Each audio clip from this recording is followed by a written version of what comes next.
We've been germinating our sugar peas for just over 4 days, and they're really starting to take off. Most of the seeds broke the surface within the first 2 days after we put them on a heat pad, and then we put them under a soft 100-watt CFL lamp to promote growth. We didn't add any water or nutrients other than what we first put into the starter tray. Remember that the reason why we germinated the seeds in this starter kit is because we'll be growing indoors, and space is precious. That means that we only want to take the strongest shoots and discard the rest. Look for plugs with tall shoots and strong roots, ignoring any with stunted growth or discolored parts.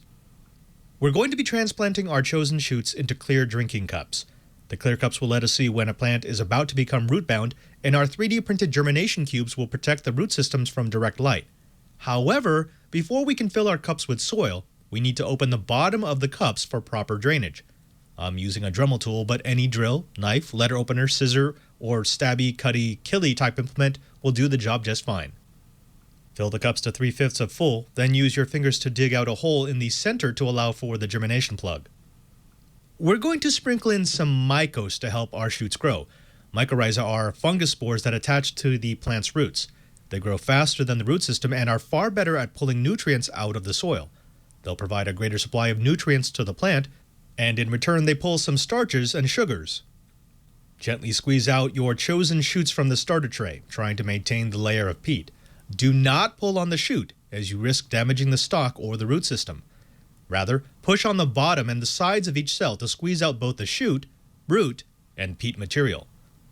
Put each plug into its own cup, making sure not to break the taproot. Then add a little extra soil to the top of each cup and gently pat down the soil. You don't want to compact it, just remove any excessive air pockets so that the root system can develop. Once your seedling is secured within the cup, place it into the germination cube and water it with dechlorinated water, pH balanced down to about 6.8. The water that I'm using has been in a bubbler for several days to remove the chlorine, and mixed with a little seaweed extract. If you followed our soil tips, you won't need to add any heavy nutrients while the seedling is in the germination cup. The organic nutrients present in the soil should feed the plants for at least the 2 weeks that will keep them in the cubes, and then again for another 6 weeks after we've transplanted them into larger containers.